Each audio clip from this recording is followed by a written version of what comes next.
il n'y a pas de crise des migrants. Le solde migratoire, comme disent les démographes ou les économistes, est nul.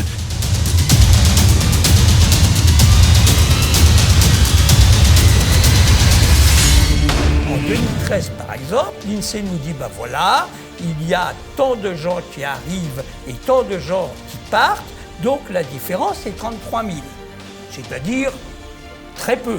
Ce que je fais, c'est exactement le contraire. Je prends les immigrés qui arrivent moins les immigrés arrivés qui repartent et les Français expatriés moins les Français expatriés qui reviennent. Et au lieu de 33 000, on arrive à 260 000. C'est plus du tout la même chose.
Chers amis de TV Liberté, bonjour. Bonjour Frédéric. Bonjour Anne. Nous filons tous deux au cinéma et nous entraînons les téléspectateurs dans la danse de Joyeuse Retraite, par exemple. Absolument, j'en avais dit un mot la dernière fois. Vous m'aviez invité à aller le voir et j'y suis allée et j'ai ri, mais j'ai ri à chaque minute.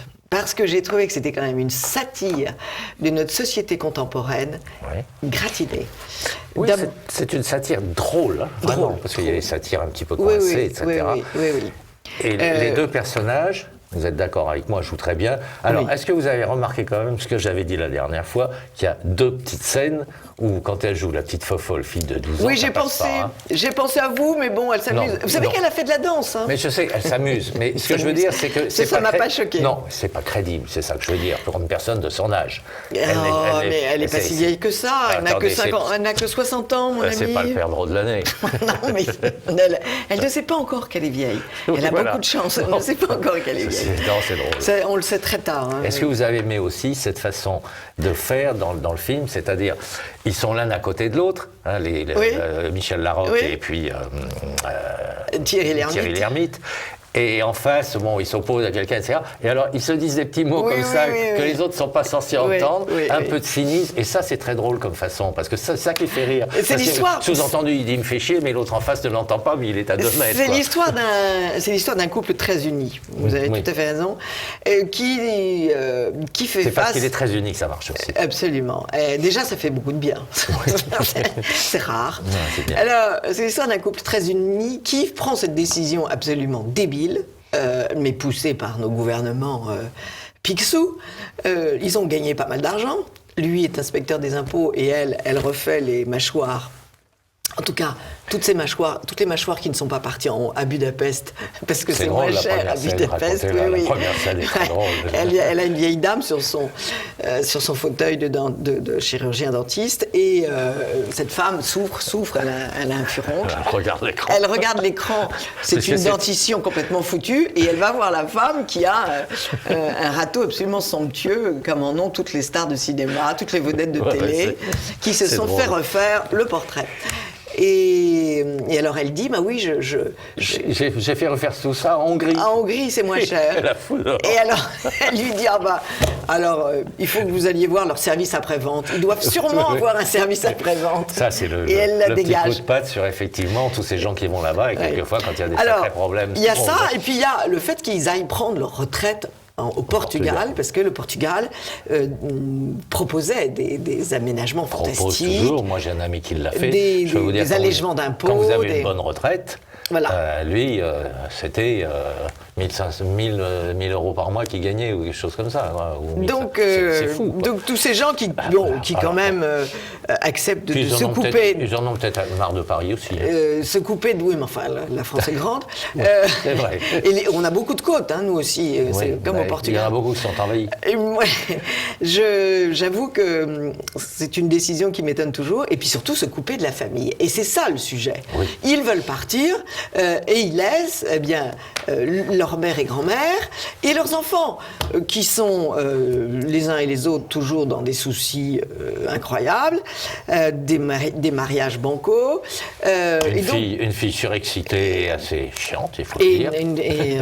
Mais des petits-enfants. Ouais. Mais des petits-enfants. Et donc, les chics quand ils arrivent et ouf quand ils repartent, c'est une expression contemporaine, mais je la trouve pas bien, parce que moi, quand ils partent, je suis toujours désolée. Je n'arrive pas à penser qu'on puisse être content quand les petits-enfants s'en vont. Sauf si ça dure, parce que quelquefois, c'est dur pour les grands-parents. Même si c'est fatigant, mais à ce moment-là, il faut prendre de la vitamine C.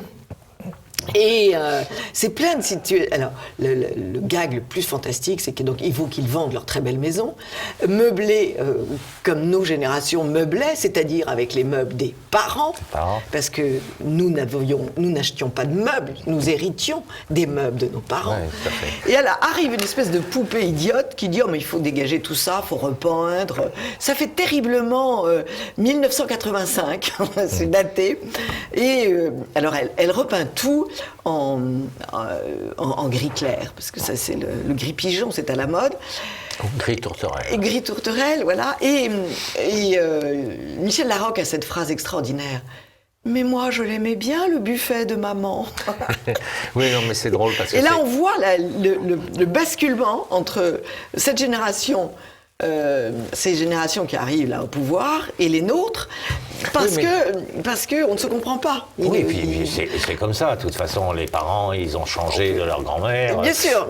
Maintenant, essayez de vendre des tapis à des jeunes, alors qu'avant, tout le monde rêvait, il y a 50 ans, d'avoir un beau tapis, ou 3 beaux tapis, ou 10 beaux tapis. Maintenant, les jeunes, ils n'ont rien à cirer, c'est le cas de le dire. C'est normal. Enfin, ils y reviendront. Oui, mais ce sont des cycles, toujours. Ce sont des cycles. Mais en tout cas, il y a beaucoup de petites attaques comme ça. Et c'est bien vu, c'est ça le problème. Bien vu, drôle, jamais à côté. Légère. Ouais. Et la salerie. Et ça fait du bien par les temps qui courent. À vous. À vous, là, par les temps qui courent, du bien, on aurait pu se dire La Famille Adams, qui est sortie par Warner Bros. Moi, ça m'a fait rire la première Famille Adams que j'avais vue, parce qu'il y avait quand même, c'était des vrais personnages. Là, c'est un dessin animé. Le dessin animé n'est pas terrible, ils ont tous des petites bouilles à la con, c'est pas terrible, et ça ne fait pas rire. Donc je veux dire, vous passez 1h30, un petit peu plus d'ailleurs, sans rire. Donc j'étais en projection de presse avec 5 petits-enfants qui étaient là, dans les âges, j'ai pas entendu un rire. Ouais. Bon, donc c'est un échec complet. À dégager votre rêve. À dégager.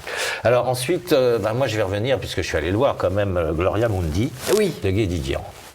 Alors, je ne suis pas tout à fait d'accord avec notre ami Arthur, qui s'est un petit peu opposé au film, parce que pour moi, c'est quand même la première fois qu'il ne fait pas passer vraiment de message politique, très peu. Oui. Même si on sait qu'ils sont tous communistes dans la bande.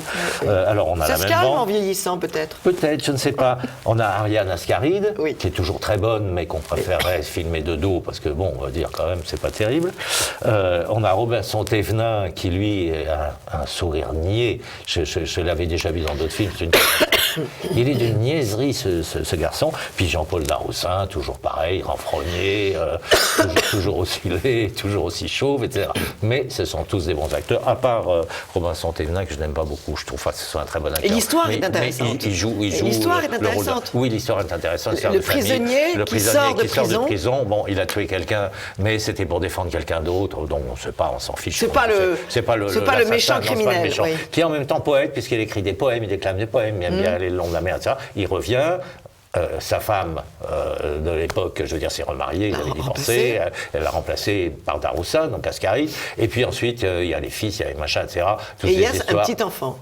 Et il y a un petit enfant. Et ils sont un petit peu dans la panade tous. Daroussin, bon là, c'est pas tout à fait bien vu parce que Daroussin, il est quand même dans un bus, il est chauffeur de bus, il n'y a rien d'important, il prend son téléphone, il téléphone. Il se fait choper par les flics, donc il va perdre son boulot, etc.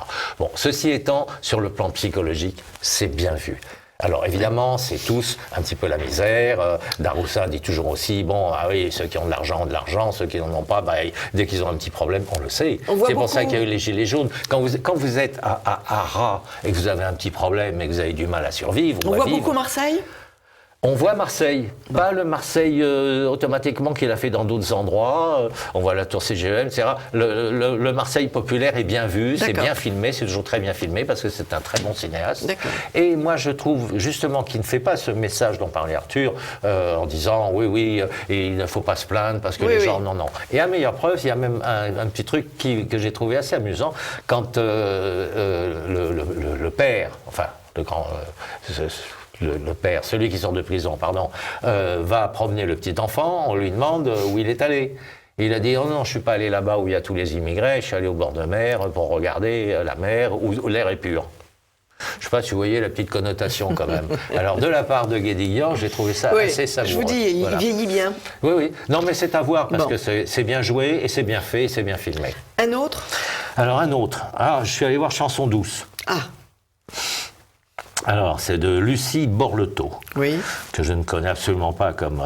je ne sais pas si elle fera d'autres films, mais enfin, bref, elle a fait un film sur une histoire vraie. Hein. Bon, il y en a plusieurs comme ça, les nounous qui dérapent, et puis même ça se termine de façon assez terrible. Alors là, j'y suis allé pour l'intérêt simplement de voir Karine Viard. Puisqu'on dit que Karine Viard est extraordinaire là-dedans. C'est vrai qu'elle est très bonne, parce que... Le rôle était dur. Scènes, le rôle est dur, il y a des moments où, vraiment, où elle joue, elle fait peur aux enfants, elle joue à la sorcière. Elle joue bien, Karine Viard, c'est une bonne actrice, indiscutablement. Je pense que, bon, 2 fois, on la montre quasiment entièrement en poil, c'était peut-être pas nécessaire à son âge.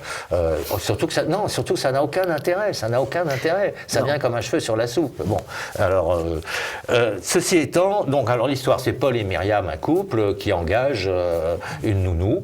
Bon, alors, plusieurs fois, ils en cherchent, bon, c'est pas mal fait, bon, bref, et ils tombent sur elle, qui, effectivement, est parfaite. Elle présente bien. Elle présente bien, et puis ensuite, elle est parfaite, c'est-à-dire qu'on est là, elle arrive très tôt, hop, elle a déjà préparé le café, etc., elle s'occupe des enfants, mais au fur et à mesure, les enfants sont à elle, quoi, carrément. Et puis ensuite, on la voit qui dérape un petit peu, elle leur fait peur, elle les engueule de façon inquiétante, parce qu'ensuite elle est partie dans une névrose et une psychose, et ça se termine par le meurtre atroce des 2 enfants. Oui, non, bon, ça, vous faites bien de le dire, parce que moi, je n'irai pas le voir. C'est pas possible. Bon, ça se termine par le meurtre des 2 enfants, on voit le sang plus que le meurtre, parce que là, ils ne sont pas amusés à faire quelque chose. Donc, le sujet est intéressant, mais attendez, moi, je me suis quand même ennuyé, parce que tout le film, c'est quand même Louise qui est là à s'occuper des enfants. Donc, ça bêtifie, tu prends ton petit machin. C'est pas un sujet qui vous préoccupe beaucoup. Mais vous avez les 3/4 du film où vous voyez une nounou qui s'occupe de petits enfants. Je comprends. Si vous prenez une nounou, c'est pas pour voir à l'écran ça. Ceci étant, c'est vrai que l'histoire n'est pas inintéressante, et il y a un petit truc psychologique parce que j'avais déjà lu des études là-dessus, donc ça elle l'a compris, elle le voit. On les voit sur les bacs à sable, etc. Et on voit les noirs, parce que maintenant vous savez qu'il y a 30 000 ou 35 000 nounous noirs qui sont venus d'Afrique pour s'occuper, qui parlent anti-nègre. Donc c'est très intéressant pour les petits-enfants, mais tant pis pour les bourgeois qui font ça, ils n'ont qu'à se débrouiller, hein, c'est leur problème. Ensuite, ils auront des enfants qui ne seront pas à la hauteur, et comme ça, ils pourront aller travailler en banlieue. Vous avez la nounou qui est là, qui s'en occupe absolument pas. Parce qu'elles sont avec leurs appareils, etc. Et parce que c'est une autre façon d'éduquer. Il y a eu des études sociologiques qui ont été faites dessus. En Afrique, vous avez 2 petits noirs. J'ai été au Sénégal. Vous avez 2 petits noirs qui se cassent la gueule, qui se tapent, etc. Vous avez la mère qui est à côté, elle les laisse faire. C'est pas du tout la même façon. Non. Et là, c'est montré, ça. Oui, ça c'est bien. Bon, c'est pour ça que c'est pas mal. Encore un autre. Est-ce que vous avez vu le film de Elie Souleymane là, qui vient de sortir? Non, je dois aller voir Elie Souleymane, dont je parlerai la prochaine fois. Je voudrais aller voir Les Misérables. Ah oui. Parce que ça, je pense qu'il faut absolument que je le voie. Le problème, c'est que je recule. Je suis comme un âne qui recule. Moi aussi. Pourquoi? Mais je sais qu'il a eu le prix du jury à Cannes. Alors vous avez compris, c'est celui qui est choisi pour représenter la France aux Oscars. Vous avez compris. Et moi, quand je vois les critiques où j'entends voler un lionceau, c'est de l'enfantillage. L'enfantillage de jeunes qui vont violer un... C'est fabuleux. Oui. Voler un lionceau dans un cirque, c'est de l'enfantillage. Ladj Ly évite, parce que j'ai noté, évite le manichéisme. Oui. D'accord. Je ne suis pas tout à fait sûr, oui. Et il y a marqué, dans certaines critiques, flics et jeunes sont envoyés dos à dos. C'est bon ça, oui. Parce que les flics qui rétablissent la loi par rapport aux petits voyous, aux petits casseurs, aux petits machins, etc., il faut les renvoyer dos à dos. Alors j'irai le voir, je crois que c'est très bien fait sur le plan cinéma. En fait, c'est Les Misérables de Victor Hugo, adapté à l'époque contemporaine. Ouais, voilà. Je crois que sur le plan cinéma, je crois que c'est bien fait, parce qu'il y a la tension. Oui, je crois aussi. Bon, mais je pense que c'est un bon moment de propagande. Ah, j'irai le voir quand même. Et puis alors, j'ai vu quelque chose qui n'est pas sorti encore, mais qui s'appelle Docteur, de Tristan Seguela. Je ne sais pas si c'est... Si c'est de la famille de celui qui doit avoir une grosse montre pour avoir réussi sa vie à 50 ans, vous m'avez compris. Alors, c'est l'histoire à Noël, vous avez Michel Blanc, qui est médecin, qui fait SOS médecin depuis 20 ans, qui est fatigué. Et il donne sa place à... il donne sa place, ça arrive. À un livreur. C'est pas mal arrivé comme ça, il se trouve qu'il est là avec un livreur, il a un petit truc, finalement il est obligé, et finalement il lui dit... Par un écouteur, il lui dit ce qu'il faut dire. Et il lui dit ce qu'il faut dire. Donc, l'autre fait les visites médicales à sa place. Alors, l'idée est bonne, les situations sont drôles et sont bonnes, mais c'est répétitif, parce que quand vous avez vu un client, il se passe quelque chose. Un patient, un deuxième, il se passe quelque chose, le troisième. Donc la première partie, disons les 2/3, c'est assez jouissif. Mais il n'est pas démasqué ? Enfin, il ne faut pas parler de la fin. Non, il ne faut pas parler de la fin. Non, ça se passe bien. C'est pas que c'est mal fait, c'est que j'étais avec quelqu'un, et pendant le film, je lui ai dit, mais il va pas pouvoir tenir tout le film comme ça, parce qu'il va falloir qu'il trouve autre chose. On peut pas avoir un patient, puis ensuite un autre patient, où c'est drôle, où c'est spécial, et puis un patient qui tombe dans les pommes, etc. Il sait pas quoi faire. Donc il y a des trucs assez drôles, et puis ça s'essouffle. Alors, c'est à recommander parce qu'on s'amuse quand même pendant les 2/3 du film, et puis ensuite, il y a un moment, ça s'essouffle. Puis à la fin, c'est une petite fin qui est assez réussie, mais Michel Blanc est parfait. Hein. Ça, c'est le rôle tout à fait qui lui va. C'est vrai. Avec sa tête de clown, là. Non, ça lui va tout à fait bien. Alors, moi, je voulais terminer en vous donnant quelques petites indications de théâtre, toujours au théâtre du Ranelagh. Il y a un spectacle sur Beethoven, joué par Pascal Amoyel, ce grand pianiste. Looking for Beethoven, le titre anglais est dommage, mais il fait revivre la vie de Beethoven. Et il illustre bien sûr ses propos par la musique, et il est très doué pour ça. Mais il fait quoi ? Il est sur scène ? Il est sur scène avec un piano à queue. Mais il entend ? Il raconte. Mais est-ce qu'il entend quand les gens applaudissent ? Il raconte. S'il joue Beethoven. Bonne question, merci de l'avoir posée. Et il a déjà fait ça avec Zifra et Litz, et j'ai vu les 2 premiers spectacles, c'est absolument fabuleux. Je vous conseille aussi d'aller au Théâtre du Nord-Ouest pour voir l'intégrale Shakespeare, parce que si nous n'y allons pas et si nous ne soutenons pas ce théâtre, il va disparaître et il sera remplacé par une salle de gymnastique, n'est-ce pas ? Théâtre du Nord-Ouest, c'est 13 rue du Faubourg Montmartre, c'est au métro Grand Boulevard, donc c'est facile.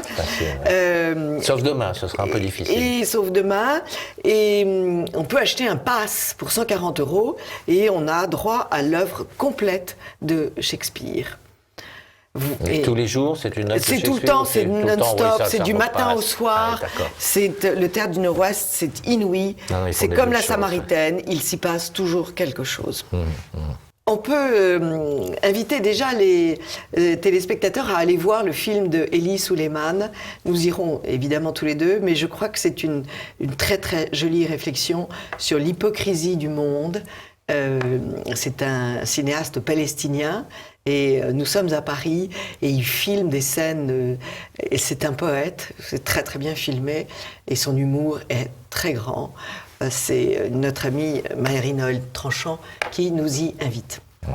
Et parce puis, il faut reconnaître en France, à part, on fait le cinéma américain, le cinéma français, mais il y a d'autres petites cinématographies qui ne sont pas très équipées, mais qui nous donnent des bijoux. Absolument. Et ça, il faut aller les voir. Et puis, nous préparons la rentrée de 2020 et l'association des Amis de Jeanne d'Arc nous prévient d'un grand événement dans le cadre du double centenaire de la canonisation de notre héroïne.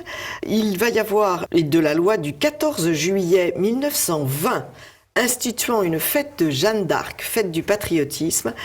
L'aumônerie de l'école militaire à Paris organise le 6 janvier de 18h à 20h, en lien avec l'association des Amis de Jeanne, un colloque sur le sujet Jeanne d'Arc vue à travers ses procès. Alors, le procès de condamnation par Jacques Trémollet de Villers, le procès de réhabilitation par Madame Isabelle Brancourt, qui est historienne, et le procès de canonisation par l'abbé Jacques Olivier. C'est à quel endroit? C'est à l'école militaire. Il faut s'inscrire sur paris-écolemilitaire.fr / Jeanne d'Arc. Voilà. Redites-le quand même, une deuxième fois, je pense. paris-écolemilitaire.fr Jeanne d'Arc. Et sinon, vous allez sur l'association des Amis de Jeanne d'Arc, l'association universelle des Amis de Jeanne d'Arc, et donc vous aurez ces informations. Alors, en résumé, joyeuse retraite. Joyeuse retraite, c'est drôle. Docteur qui va sortir la semaine prochaine. Et Gloria Mundi. Gloria Mundi, oui. Et sinon, nous avons Chanson évoqué douce, aussi La famille Adam et Chanson douce. Qui vaut par l'interprétation de Karine Viard, c'est tout, parce que le sujet n'est quand même pas passionnant. Merci beaucoup, cher Frédéric. Ami de TV Liberté, à très vite.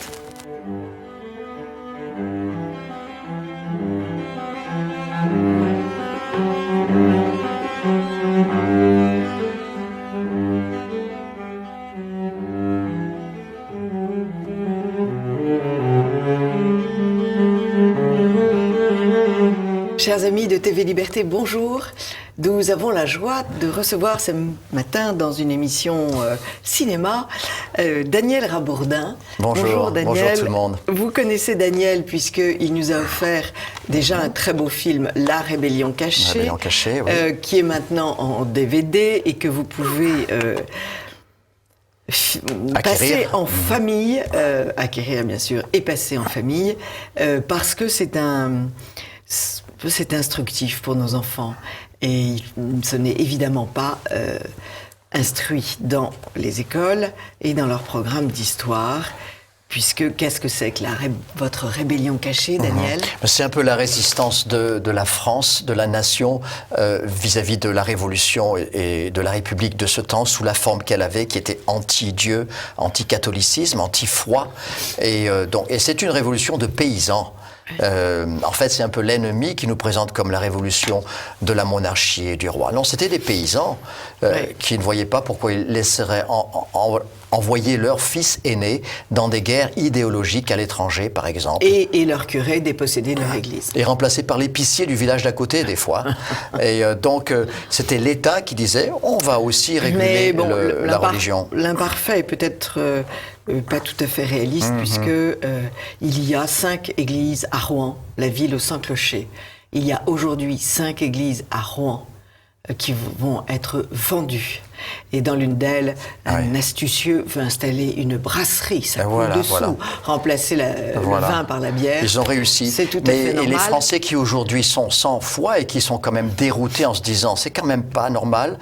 Ça ne veut pas dire que dans 3 ans, ils ne seront pas avec foi et avec le bon Dieu, avec leur Dieu.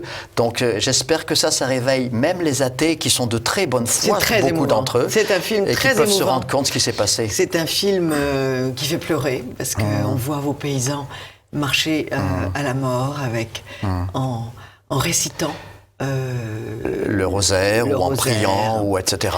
Mais j'espère que les gens verront qu'il y a de l'espérance dedans ce film, en ce sens qu'ils disent, de toute façon, ce soir, les jeunes filles, on dînera avec le bon Dieu. C'était les termes de paysans. C'est effroyablement touchant. Et la semence des chrétiens. La semence des chrétiens. Donc c'est un film à regarder. Il en coûte, c'est pas très coûteux. Hein. Oui. Et vous savez que j'ai fait un livre sur comment nous avons fait le film. Oui. Et comment faire un film indépendant. Parce que voilà. Ce qui pousse au prochain projet. Alors d'abord, pour ceux qui ne vous connaîtraient pas, l'expatriez pas. Vous êtes franco-américain. Vous êtes né à Cannes, votre famille est à Cannes, et vous vivez une partie de l'année en Amérique parce que vous y aviez travaillé dans cette chaîne très importante de qui télé... s'appelait EWTN, ou alors la chaîne de Mère Angélica. La chaîne de Mère Angélica. Qui est beaucoup plus que ce que l'on pense. Quand j'y suis été embauché, ils m'ont payé l'avion pour y aller, de San Francisco en Alabama, un trou perdu. Je croyais trouver une religieuse avec 10 bénévoles, des bras cassés, comme c'est souvent le cas. Les bénévoles sont rarement des bras cassés, monsieur. En fait, il y avait 300 employés. Ce propos. Oh, ça vexe. Bon, tant Moi pis. qui ai été bénévole pendant 30 ans, j'estime que j'ai quand même beaucoup travaillé. Bon, diversité d'opinion, mais non, c'est la réalité. Un bras cassé. C'est bien, il y a de l'animation à votre émission. Mais donc, non, je mais croyais je ne peux pas trouver... laisser dire une chose pareille. Je crois que 80% des bénévoles sont des gens très, très efficaces. Et tant mieux. Parce qu'ils ont la foi. J'ai envie de vous dire, vous êtes aussi un bénévole. Et je suis un bras cassé. Et vous n'êtes pas un bras cassé. Vous en êtes la définition. Bon, point final de cette discussion. Donc, je croyais trouver 10 personnes avec tous leurs bras. Et puis, lorsque je suis arrivé, il y avait peut-être 300 employés. Oui. Donc, maintenant, ils en sont à 400 et ils abreuvent un quart de milliard de foyers télévisés sur la planète. Et donc, j'y suis resté très longtemps, 18 ans, mais j'ai quitté pour faire Rébellion cachée sur l'un de nos trésors historiques français. Et maintenant, je fais ce film très optimiste, très constructif pour la jeunesse, d'aventure, qui s'appelle Promesse. Promesse, sous-titré La légende des cimes. Wow. C'est très beau. Avec trois jeunes au beau visage et le foulard scout que vous portez. Oui, qui était mon foulard à la première Cannes en France. Et j'essaie de travailler avec tous les mouvements qui acceptent Baden-Powell. Oui. Et puis, qui acceptent, en fait, les fondateurs. Donc, tous ceux qui sont d'accord avec ça, même s'ils ne sont pas d'accord et qui veulent m'aider, ils sont les bienvenus. Et le père Sevin, qui est peut-être sur le chemin d'être déclaré saint dans quelques années. Oui, j'ai vu ça. Ce serait extraordinaire qu'on arrive à sortir le film au moment où il est déclaré saint. Oui. Ces livres ont 1 siècle. Et donc, c'est sur le génie de cette méthode. Non, le film n'est pas sur le génie de la méthode scout, il est avec le génie de la méthode scout, c'est-à-dire comme dans les signes de piste, ces romans bien connus, les romans signes de piste, on amènera un héros étranger venant de Louisiane, où je réside actuellement, et qui, en France, aura des aventures rocambolesques, et qui se confrontera et qui bénéficiera des belles et des terribles choses dans notre pays, d'une mère française qui parle donc un français cocasse lui aussi et qui se lie d'amitié avec une patrouille en préparation, comme ces patrouilles libres qui quémandent auprès des mouvements, s'il vous plaît, adoubez-nous comme scouts, et qui découvrent le scoutisme devant nos yeux pendant cette histoire qui se passe dans les Hautes-Alpes et qui a commencé dans les marécages de Louisiane d'abord.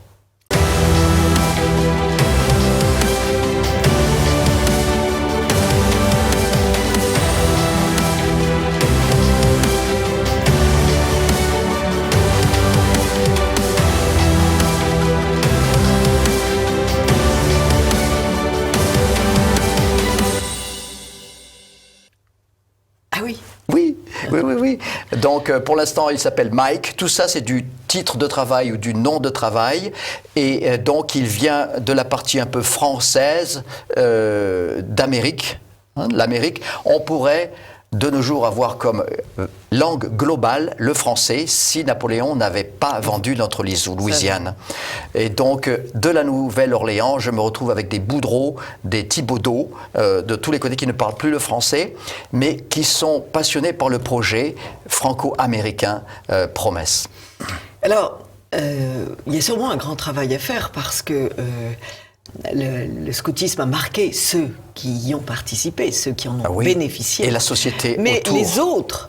les autres restent finalement étrangers à ce bonheur. Vous pensez, j'ai vu des parents qui m'ont dit « Dites-nous ce qu'ils font dans leur camp ». Oui. Ils sont passionnés de savoir ce qui se passe vraiment pendant les camps scouts. Donc peut-être qu'il y a de la curiosité. Je crois que là, vous avez un travail de missionnaire. Et c'est ce que vous êtes un peu, Daniel Rabourdin. Peut-être, oui. Vous êtes, malgré toutes mes jambes cassées. Et la foi soulève les montagnes. C'est ce que vous faites, puisque... Et on y est arrivé avec Rébellion cachée. Oui. Bien que toutes les gens disaient non, c'est trop américain, tu es trop direct, tu demandes de l'aide, tu demandes des volontaires. Parce que voilà, c'est pas possible. Vous ne demandez pas à l'État de vous aider. On ne peut pas. Il ne nous aiderait pas. C'est sûr que je ne vois pas très bien l'État républicain. Ni même au clergé. Soutenir le clergé n'a plus un sou. Donc. Et il pourrait nous bénir. On a Monseigneur Ray, merveilleux, un héros. Bon, alors si vous avez la bénédiction d'un évêque, c'est déjà énorme. Puis vous savez, avec le problème de la Confédération des évêques de France, là, s'il y en a un qui vous bénisse, ils vous bénissent tous. Très bien, je vais m'en servir de ça. Je vais retourner le principe de collégialité. S'il y en a un qui vous bénit, tous vous bénissent. Vous ne voulez... on peut parler aussi des choix artistiques sur le film, si vous voulez. Bien sûr. Il y a par exemple le choix artistique entre relations publiques et vrai film d'art. Artistique. Alors, il faut que je fasse les deux en même temps. Est-ce que vous avez des relations publiques ? C'est-à-dire que, est-ce que c'est pas un film de propagande ? Ça peut pas. Ça peut pas être un film de publicité sur le scoutisme ? Pas du tout. Ça ne peut pas être un film qui dit « Oh, je vais vous évangéliser ». Non. Il faut que j'ai la verve intérieure, le côté artistique en moi, qui s'exprime d'abord. Et il faut souhaiter que je suis suffisamment imprégné de ces valeurs pour que ça n'arrive et ne débouche dans cette création qu'à travers mon élan artistique et créateur. C'est ce qu'on appelle une œuvre d'art chrétienne. Et c'est ça. Il ne faut pas que ce soit un outil comme une vidéo d'entreprise. Il ne faut pas que ce soit une pub. Il ne faut pas que pas du tout. Il faut que ce soit suffisamment en moi et dans mes acteurs et mes collaborateurs pour que quoi que l'on fasse à la caméra ou que l'on écrive, c'est déjà imprégné de ces valeurs. Oui. Et c'est très important d'arriver à faire cela. Sinon, le public dit il passe à la chaîne d'à côté, il passe au YouTube d'à côté. Il faut que ce soit sincère. Mais le moment est venu, parce qu'il y a tout de même, à travers le monde, et en tout cas aux États-Unis et en France, une aspiration vers une meilleure éducation de nos jeunes. Oui. Parce qu'il y a quand même beaucoup de jeunes qui arrivent complètement perdus, qui, à partir de 14, 15 ans, font toutes les bêtises possibles. La première étant de se droguer, la seconde étant de voler, la troisième. Donc, est-ce que c'est pas le bon moment de montrer aux gens qu'un enfant s'élève dans la nature, en se mesurant à la nature, et en équipe. Voilà. Et avec un chef. Exactement. Alors, avec un chef. Alors ça, ce sont les belles valeurs que vous venez d'exprimer. Le scoutisme, c'est pas très démocratique, en fait. On n'est pas tous égaux dans le scoutisme. De toute façon, tout ce qui marche, c'est pas démocratique. Tout ce qui foire, c'est par comité. C'est pas possible. Mais là, c'est bien. Vous avez parlé, prenons cet exemple, de la valeur de l'aventure et de la formation et de la beauté de caractère. Ok. Alors, est-ce que je vais le plaquer comme un éducateur ou ou est-ce que je vais réussir à l'exprimer comme quelque chose qui est en moi ? J'adore, j'aime la nature. Si je ne suis pas dans la nature une fois par jour, je dépéris. Et j'adore l'aventure. C'est pas pour rien que je ne sais pas où je vais. Je suis dans 2 pays. Alors que je vous parle, je combats les mots anglais qui me viennent de mon cerveau gauche ou droit, je ne sais plus, ou mon troisième, ou de l'arrière. Mais il faut donc que cette valeur aventure vienne de l'intérieur et que les gens le perçoivent quand ils seront spectateurs. Ce n'est pas l'aventure pour l'aventure, c'est pas l'aventure de l'extrême, c'est pas... Non, c'est... quelle est votre définition pédagogique de l'aventure ? C'est ça. Alors, vous nous ramenez, vous avez exprimé l'intellect et la morale, et vous avez raison. Alors, et à chaque fois, je vais essayer d'exprimer dans ces quelques minutes, il me semble, comment l'exprimer artistiquement. Ils ne comprennent pas tous ça. Eh bien, on parle donc de l'aventure, par exemple. Eh bien, vous avez peut-être intégré aussi le concept du chef. Oui. Donc c'est là que ça peut être structuré d'une façon civilisée, constructive, etc. Donc il faut arriver à faire que dans une histoire que l'on aime regarder, puisque c'est une émission cinéma et art, n'est-ce pas? Donc il faut que j'exprime le côté vous art racontez et film, l'histoire d'enfants. tout qui est artistique, etc., ou un artisanat. Donc il faut que j'arrive à faire que ce groupe de 6 enfants se disent à un moment donné, bon, il nous faut un chef, on n'en peut plus, il nous faut un chef parce que ça part dans toutes les directions. Too many cooks c'est in the eux-mêmes kitchen. qui vont réclamer. Il faut que ça vienne de l'histoire, vous voyez. Puis il y a aussi le chef qui s'impose. Ah, voilà, Parce qu'il la y a raison. celui- Merci, Madame Raison. et comme pour moi, pour être aimé dans le film, je vais devoir le faire venir des entrailles de... C'est une nécessité qu'il faut un chef. Donc d'abord, ils vont frapper à la porte. Je pense que c'est là où on en est dans notre synopsis actuellement, des grands mouvements scouts qui existent encore, ou peut-être qu'on est dans 10 ans dans le futur, c'est interdit de faire du scoutisme, et ils demandent, parce qu'ils sentent qu'il faut qu'ils se rebranchent sur le passé, sur ces livres d'il y a 100 ans. Et peu à peu, d'abord ils sont rejetés, peu à peu ils vont être acceptés, surprise à la fin du film. Baden-Powell. Baden-Powell en français, ça me change de Baden-Powell en anglais. Et puis peu à peu, ils vont chercher, ah oui, il faut que nous soyons 6 ou 7, ça tombe bien, on est 6 ou 7, il faut qu'on ait un chef, ce sera plus facile parce que, comme le disait Thomas d'Aquin dans le De Regno, quand le bateau est dans la tempête, il faut vite choisir le vent qu'il faut et baisser ou gonfler la voile qu'il faut. On ne peut pas voter, et le capitaine, on n'a pas le temps. Donc il faut un capitaine, parce qu'il faut une direction à ce bateau. Donc je vais sans cesse ne pas plaquer ces valeurs, mais sans cesse retrouver leur préhistoire, vous voyez. On a bien compris, vous utilisez les images et l'histoire pour expliciter tout à fait naturellement ça. Alors qu'est-ce qu'on apprend encore? Oui, l'observation du réel. Est-ce que dans le monde d'aujourd'hui où certains enfants pensent que les poissons sont carrés et pas nés dans la nature, est-ce que l'observation des arbres, l'observation du sol,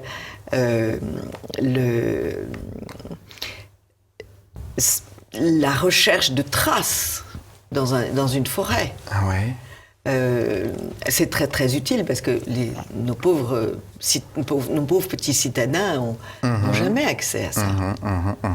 Oui, on entend beaucoup de parents qui tout d'un coup se réveillent en se disant sortez de la maison, allez dans la boue, dans l'arrière-jardin, parce que vous devenez fou à la maison, vous n'apprenez rien, c'est là dans la boue que vous allez apprendre. Et aussi, ce qui est merveilleux, c'est que dans ce moment de création, à travers ce film Promesse, c'est que il me semble qu'on est en train de rencontrer, comme vous le dites, un besoin. On a vu il y a 4 ans en Europe cet amour de l'arbre. Vous avez vu ça? Cet amour de la forêt, tout d'un coup. Il y a un grand auteur allemand qui a fait cela. J'ai vu ce livre. Un garde champêtre. Et ça tombe bien. Moi, j'aime bien toucher les arbres parce que dans la ville, le béton et le métal, ça ne me suffit pas.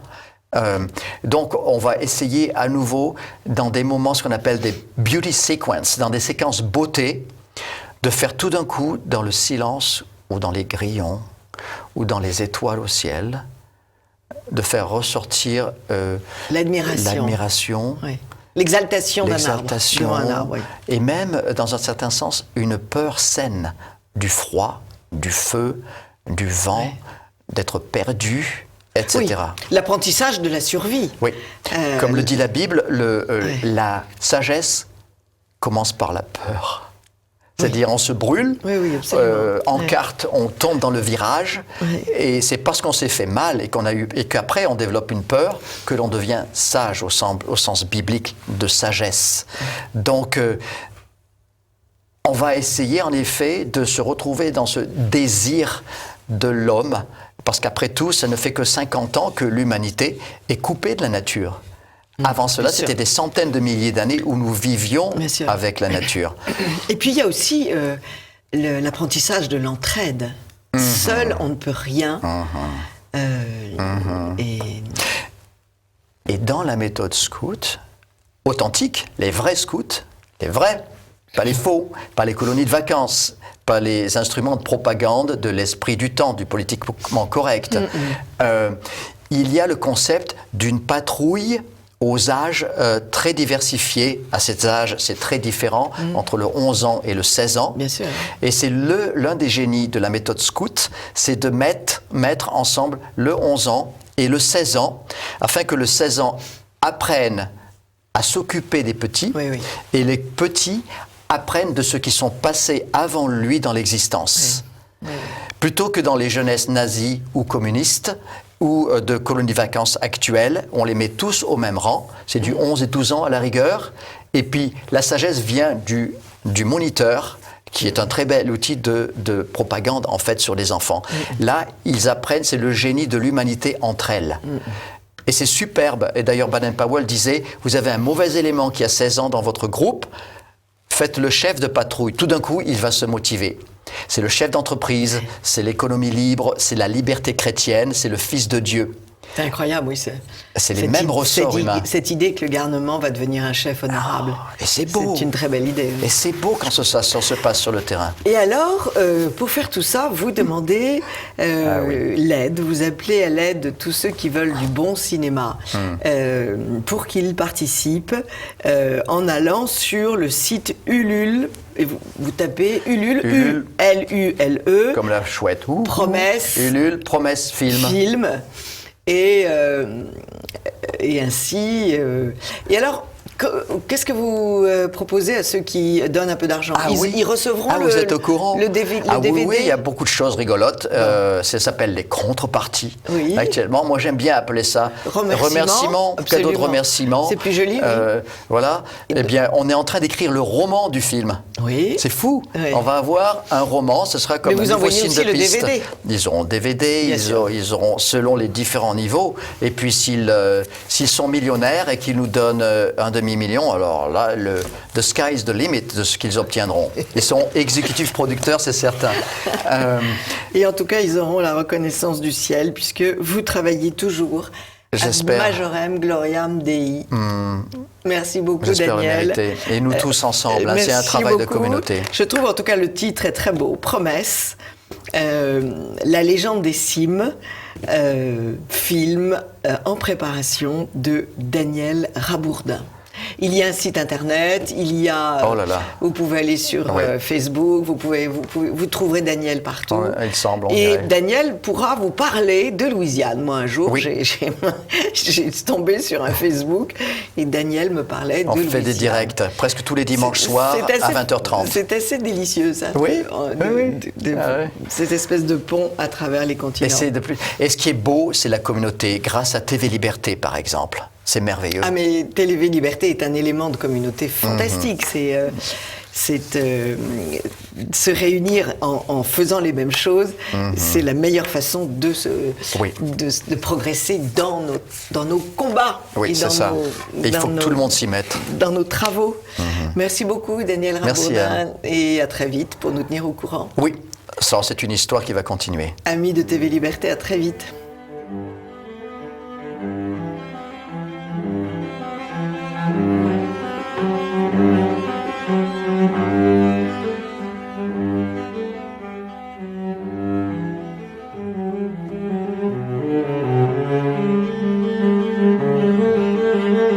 Amis de TV Liberté, bonjour.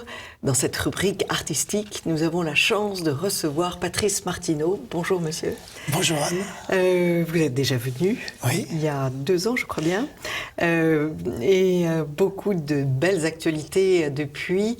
La photo du studio montre que vous avez évoqué dans une très belle chanson qui s'appelle La complainte de Notre-Dame, les souffrances de Notre-Dame en feu.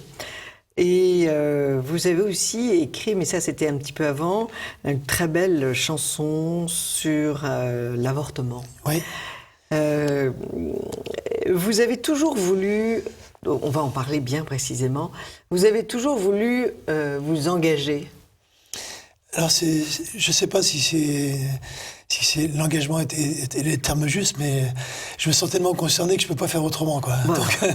C'est l'exacte réponse. Donc l'engagement va de soi, parce que quand on est blessé dans sa chair, donc on a envie de dire les choses précisément, et surtout de donner une lumière qui pourrait éclairer les événements. Alors, cette chanson sur l'avortement, je l'ai écoutée plusieurs fois et puis j'ai vu les commentaires. Vous avez beaucoup de commentaires, évidemment, admiratifs, favorables. Et puis vous avez quelques réactions très, très violentes. Mais c'est normal, puisqu'à chaque fois qu'on parle de ce sujet, c'est toujours extrêmement violent. Et la violence est la traduction d'une souffrance. Une souffrance, bien sûr. Moi, j'ai arrêté de parler du sujet, parce qu'à chaque fois, on met le doigt sur une souffrance. C'est comme si on appuyait sur un furon. Ouais, c'est vrai.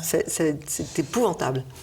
Est-ce que vous avez l'impression que ça évolue un petit peu? Est-ce que la prise de conscience de cette souffrance et de ce grand danger, cette prise de conscience augmente ou pas, à votre avis? Alors, ce qui m'intrigue beaucoup, c'est que, par exemple, une fois, je me suis trouvé à chanter, c'était dans les Alpes, et à la sortie du concert, il y a une femme qui m'attendait au pied de la scène, et qui m'a dit qu'elle comprenait pas que j'ose parler de l'avortement dans une chanson, et donc elle me le reprochait violemment, avec c'était des termes assez un peu assassins, quoi. Toujours mal. Elle avait succombé elle aussi. Je pense que j'étais un petit peu inspiré. Je lui dis, mais excusez-moi de vous poser la question, mais peut-être que vous avez été concerné par l'affaire. Elle me dit, ah non, pas du tout, mais je pense à toutes ces femmes qui mènent le combat. Ah, j'ai dit, d'accord, vous pensez à la place des autres. Hein. Et là, elle a tourné les talons et elle s'est barrée, quoi. mais je pense que... Elle vous a pas forcément dit la vérité. Oui, c'est possible. Tout simplement. Ouais. Parce que quand les gens sont très, très violents, en général, c'est qu'ils sont très concernés. Puis moi, il y a quelque chose qui m'amuse, parce que je vais alléger le sujet, mais la télévision publique résonne de discussions sans fin, absconses, obscures, sur la retraite. Oui. Mais personne ne dit qu'il manque 200 000 bébés par an pour ces soi-disant retraites. Donc, tant qu'on ne viendra pas à la réalité, ces bébés qui ne sont pas nés, qui ne grandissent pas et qui donc ne pourront pas s'occuper de leurs parents et grands-parents. Bien sûr, voilà. Mais je suis effarée de voir la bêtise. C'est du manque de bon sens, tout simplement. Hein. C'est bon. Incroyable. Alors, on va entendre quelques petites strophes de cette très belle... Alors, comment est-ce que vous écrivez? Comment est-ce que vous... Alors, vous êtes un poète, d'abord. Un chanteur, c'est un poète. Je sais pas, on est poète malgré soi. Mais bon, c'est une complainte. Donc, c'est né à partir d'une blessure que j'ai reçue en voyant le drame de la cathédrale qui brûlait, quoi. Et la chanson est écrite à chaud. Donc, mais ça se sent parce que... Et c'était une manière de soigner mon âme, quoi, de cette blessure, d'écrire la chanson. La seule chose que je sais faire, c'est d'écrire des chansons.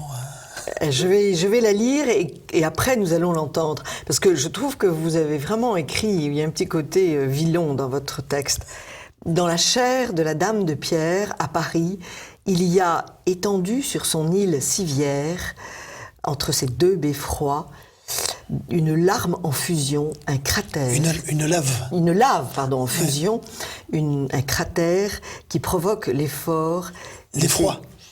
L'effroi, excusez-moi, qui provoque l'effroi de ces yeux interdits qui espèrent et vous laissent sans voix. Vous traduisez merveilleusement la souffrance de tous ceux qui ont été étaient là. Oui, il y avait une évidence. Par exemple, l'île Civière, il y a eu une image que j'ai vue à la télévision. Oui, c'est exact, oui. On voyait une femme blessée sur une civière. Exact, non, c'est très vrai, votre image. L'image était puissante. Hein. L'image était très, très puissante. Et puis, bien sûr, la Semaine Sainte. Et Notre-Dame commençait sa passion. Ouais, ça, c'est quand même extraordinaire, quoi, que ça soit arrivé le jour le premier jour de la Semaine Sainte, le lundi saint. Le lundi saint. Et puis, vous parlez du rire narquois des chimères, auquel s'oppose le sanglot des sans-voix. Ouais. C'est très joli aussi. Mais c'est-à-dire, qu'est-ce qui reste du bâtiment? Il reste ces chimères qui regardent du haut de leur... un petit peu, c'est un peu méprisant, et en plus un petit peu amusé aussi pour contre les gens qui sont en dessous. Et dessous, qu'est-ce qu'on voit? On voit autour de Monseigneur Petit, on voyait des gens qui priaient quoi, dans le noir. Et les chimères, on les voit toujours en plein soleil en train de narguer les gens. Hein. Et c'est ce contraste sur le même événement, ce contraste m'a saisi, quoi, de voir qu'en fait, l'acte était diabolique. Et l'image, j'ai voulu trouver une image diabolique et les chimères étaient là pour me donner l'image. Hein. Absolument. C'est étonnant d'ailleurs, ces images diaboliques des chimères sur une cathédrale. Ouais, mais c'est tout le Moyen-Âge. Hein, c'est tout le Moyen-Âge qui vit avec le diable. Qui vit avec le diable. Oui, qui s'amuse du diable. Qui aussi. sait que le diable existe. Oui, bien sûr. Et donc qui le représente. Ouais. Et qui s'en amuse. Hein. Et qui s'en amuse. Ouais. Oui. Est-ce que vous pensez que ce problème de la restauration de la flèche ne va pas être un énorme sujet de scandale, de tristesse et d'opposition si les mauvaises décisions sont prises? Alors, personnellement, je suis assez confiant parce que...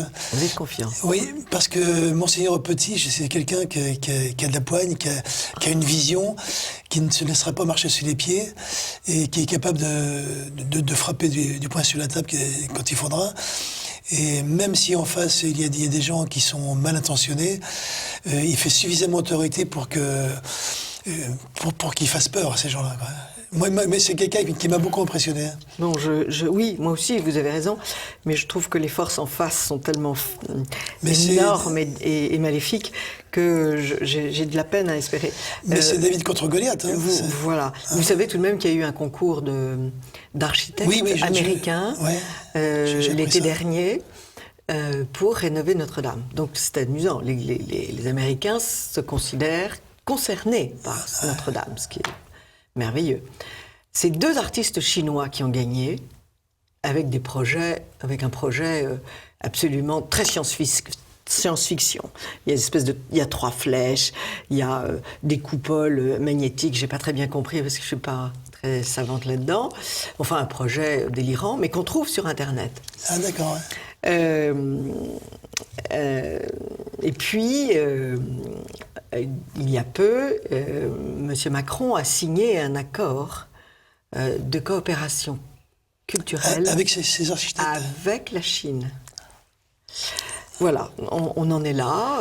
Et pourquoi faire? Pour la rénovation de Notre-Dame. Ouais. Donc, tout ça sont... comme dit, il paraît que c'est Martine Aubry, la mère de Martine Aubry, qui dit quand il y a du flou, c'est qu'il y a un loup. Et donc, prudence. Alors, votre dernier CD est un CD justement sur le... Comment on peut... Il s'appelle Les Troubadours. Troubadours de l'étreinte à l'éternité. De l'étreinte à l'éternité. C'est un anagramme, mais ça va au-delà de l'anagramme, évidemment. Alors, expliquez-nous ce titre magique. C'est-à-dire que l'homme du Moyen-Âge est quelqu'un qui ne connaît pas l'athéisme. Donc, quand une vie naît de l'étreinte, il sait qu'elle est faite pour l'éternité. Donc, si on veut comprendre l'homme du Moyen-Âge, c'est toujours dans la même perspective du ciel, quoi, du paradis, enfin de l'éternité, quoi. Et toute sa vie va se construire là-dessus, quoi. Et l'homme du Moyen-Âge se sait pécheur, mais se sait racheter. Donc, il est pour nous une leçon de foi qui est hallucinante, quoi. Et quand on a cette conscience-là, on est capable du meilleur. Puisque le seul souhait qu'a un homme, c'est de voir toute sa progéniture entrer au ciel, hein, tout simplement, quoi. Bien sûr. Et les chansons d'amour courtois, justement, parlent de cette incarnation qui est dans l'étreinte et qui est faite pour l'éternité. Parce qu'en fait, un troubadour au Moyen-Âge écrit aussi bien sur l'amour charnel, même sur l'amour grivois, que sur l'amour mystique. C'est lui qui a su nommer la Vierge Notre-Dame, quoi, tout simplement. Hein. Donc il y a toute cette perspective avec des chocs terribles, parce que par exemple, sur la chanson de Bernard de Ventadour sur l'Alouette, on sent la grosse déception qu'il a été éjecté de la couche d'Aliénor pour être remplacé par un jeune chevalier. écrit, et il est dans une telle frustration qu'il est dans une colère noire, mais qui est canalisée par un état poétique. Donc ça donne une colère qui est d'autant plus puissante qu'elle était écrite avec des mots maîtrisés, quoi. Vous avez fait beaucoup de recherches pour trouver ces textes? Ben, je pense, et surtout quand on aime, on est curieux, quoi. Donc on cherche, on finit par trouver, quoi. Et comment ça vous est venu cette idée d'écrire des chansons, des complaintes du Moyen-Âge? Ben, tout simplement parce que je crois que je suis tombé amoureux du Moyen-Âge tout petit. Ça m'a fait rêver. Une des premières chansons que j'avais écrites quand j'avais 15 ans, ça s'appelait « Si j'étais troubadour ». Donc c'est un petit peu comme si j'annonçais déjà tout ça. Il y a une heureuse continuité. Il y a une heureuse continuité. C'est un peu ça, ouais. Et puis après, j'ai eu la chance d'avoir un professeur de français qui m'a fait aimer passionnément la littérature. Et qui lui aussi était épris de Moyen-Âge. Voilà, donc on a eu droit à Rudebeuf, à Villon, Marie de France. Oui, puis le roman de la Rose, enfin, et tout ça, donc toute cette belle littérature qui est extraordinaire. Alors, vous chantez donc Notre-Dame, vous chantez l'amour. Oui, l'amour courtois. Ouais. L'amour courtois. Ouais. Qui n'est pas, comme on dit, un amour éthéré. Ah non, pas du tout. Non. Puis ça fait pas cuicui. Hein. Contrairement aux bandes dessinées, le troubadour, c'est quelqu'un qui est pétri de viande et de sang. Hein. C'est pas un extraterrestre. Et qu'est-ce que vous chantez d'autre? Moi, j'ai repris aussi beaucoup de chants du Livret vermeil de Montserrat, par exemple. Et puis, et je suis traduit, adapté des chants de Trouvert aussi, quelques chants de Trouvert. Notamment des chants d'anonymes qui parlent des croisades. C'était assez étonnant de sentir la douleur d'un être aimé qui reste sur place, qui voit son ami partir alors qu'ils ne sont pas encore mariés. Et son grand souhait, c'est justement de se marier, mais il faut attendre le retour de la croisade. Est-ce qu'il va revenir? Et Dieu sait s'il va revenir. Ouais. Donc c'est vraiment l'aventure humaine qui est dans tout le Moyen-Âge. Et puis alors, parlons de la musique, ce sont véritablement des complaintes. On les apprend. On les a dans l'oreille facilement. Ouais. Ça, c'est aussi merveilleux. Oui, mais le propre de la chanson française, c'est ça, c'est de laisser des mélodies simples qui permettent de fixer dans la mémoire les choses un peu à notre insu. Ouais. Et là, pour ça, une chanson qui a un refrain ou une petite ritournelle ou même un contre-champ, quelquefois, ça permet de fixer le morceau et de nourrir, quoi. Il n'y a pas beaucoup d'autres chanteurs qui aient choisi ce créneau, cette manière de chanter. Disons que je me sens quand même dans une continuité, parce que, par exemple... ça fait longtemps que vous... Oui, mais quand on pense à ce qu'a fait Léo Ferré, par exemple, sur la complainte de Rudebeuf, donc là, il n'y a pas de problème, c'est un peu une... Oui, c'est un grand frère. C'est un grand frère honorable. Quoi. Oui. Même s'il était anarchiste, c'est quelqu'un qui avait du talent, donc... Un talent fou. Et on reconnaît toujours une chanson de Léo Ferré. Oui, toujours. Comme on reconnaît une chanson de Patrice Martineau. Oui, vous croyez? Je crois, j'en suis sûre. Est-ce que vous avez fait école? Est-ce qu'il y a des jeunes? Alors oui, vous faites la complainte est avec un jeune chanteur. Avec un jeune chanteur parisien qui s'appelle Gabriel Legrand. C'est quelqu'un que j'ai rencontré il y a un an environ. Et puis en descendant d'un podium, il me dit je rêve depuis longtemps de chanter avec vous. Je dis je sais pas, je te connais pas. Donc après on a pris un petit peu à se connaître. Et puis il y a eu une occasion donc je lui ai proposé de faire un duo sur cette complainte de Notre-Dame. Et c'est très réussi. Oui, moi j'ai bien aimé parce qu'on peut surtout sur un sujet majeur comme ça, qui est des deux générations. Ça permet de toucher large, quoi. C'était parlant, bien sûr. Voilà, c'est ça. Tout le monde est concerné de 7 à 77 ans, quoi. C'était nécessaire. Hein. On peut trouver votre CD partout, sur Internet. Oui, puis de toute façon, s'il y a des soucis, il suffit de téléphoner à la maison de disque, chez Rejoice. Vous téléphonez dans cette bonne maison Rejoice. Ouais. Et vous avez leur catalogue sur Internet. Voilà. Donc c'est très facile. Et si vous voulez y aller, ils habitent Versailles. Voilà. Rue de la Paroisse. Puis Pierre Martineau, vraiment merci. Est-ce que vous travaillez déjà au suivant ou est-ce que vous vous occupez de lancer ce CD-là? Là, pour l'instant, je suis concentré sur ce projet.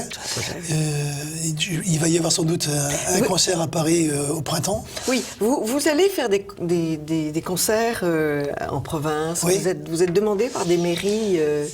Alors ça, c'est un projet qui est un peu nouveau, donc il faut encore débroussailler, parce qu'aujourd'hui, les choses sont très cloisonnées. Alors c'est beaucoup plus compliqué qu'il y a 20-25 ans où les spectacles qui étaient proposés étaient beaucoup plus larges qu'aujourd'hui. C'est-à-dire qu'aujourd'hui, si on n'est pas sur des rails particulières, oui, là, on nous ignore. Je suis désolée, mais vous n'êtes pas très laïque, Patrice Martineau. Ça va pas du tout. Ça va pas du tout. Mais là, déjà, le spectacle a déjà été donné 2 fois chez moi pour la création.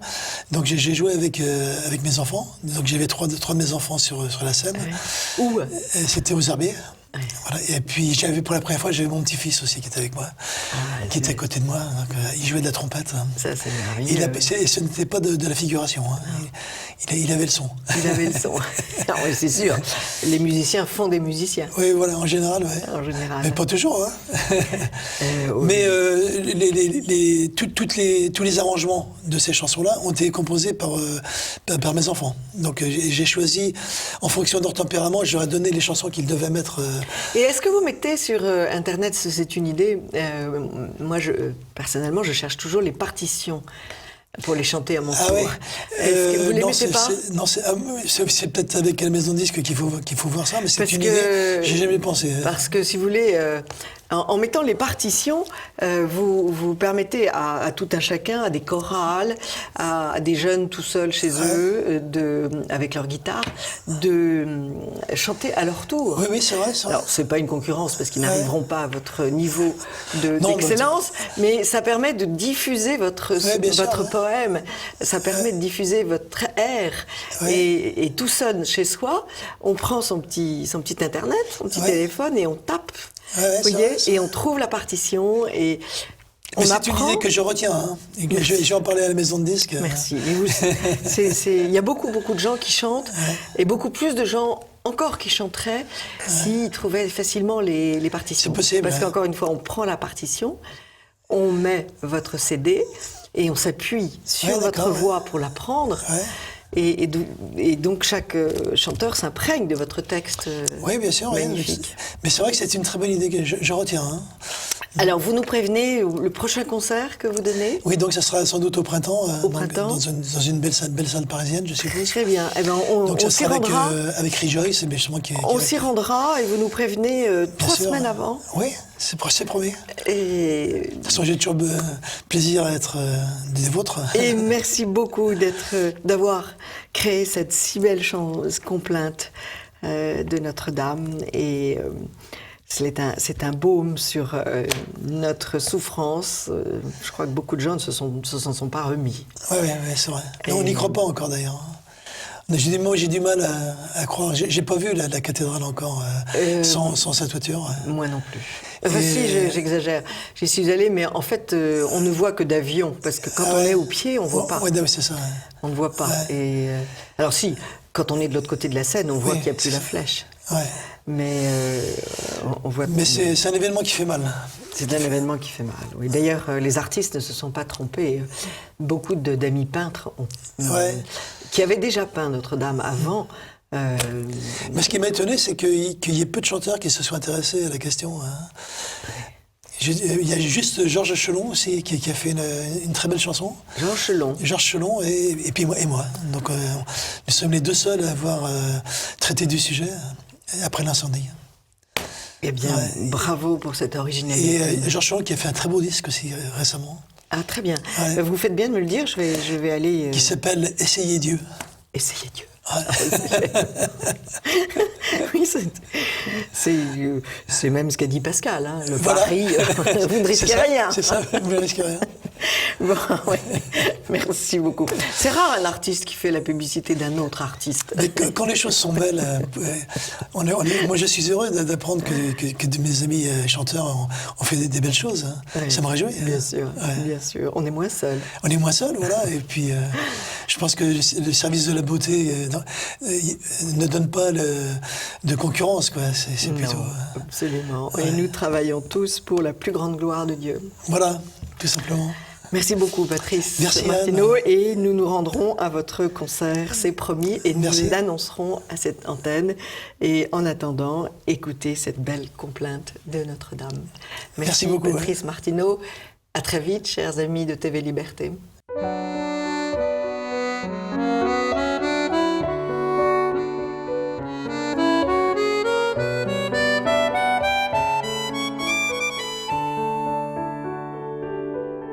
Dans la chair de la Dame de Pierre, à Paris, il y a, étendu sur son île civière, entre ces deux beffrois, une lave en fusion, un cratère qui provoque l'effroi de ces yeux interdits qui espèrent et nous laissent sans voix.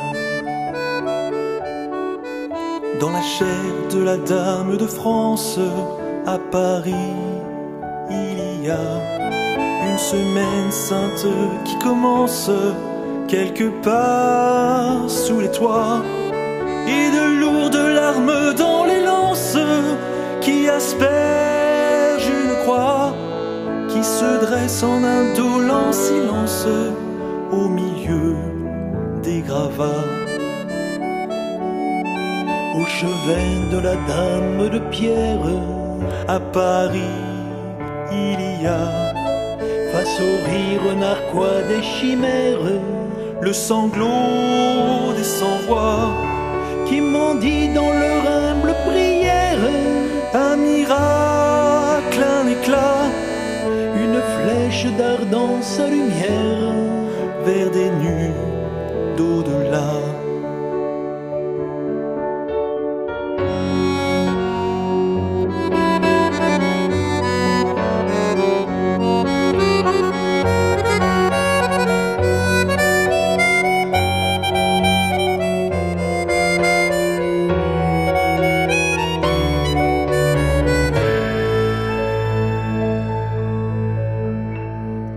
Au chevet de la Dame de France, à Paris, il y a la tendresse d'un peuple en souffrance qui lui offre ses bras et du baume fleurant l'espérance au-delà des pourquoi. Une prise ténue de conscience sur le fil du rachat.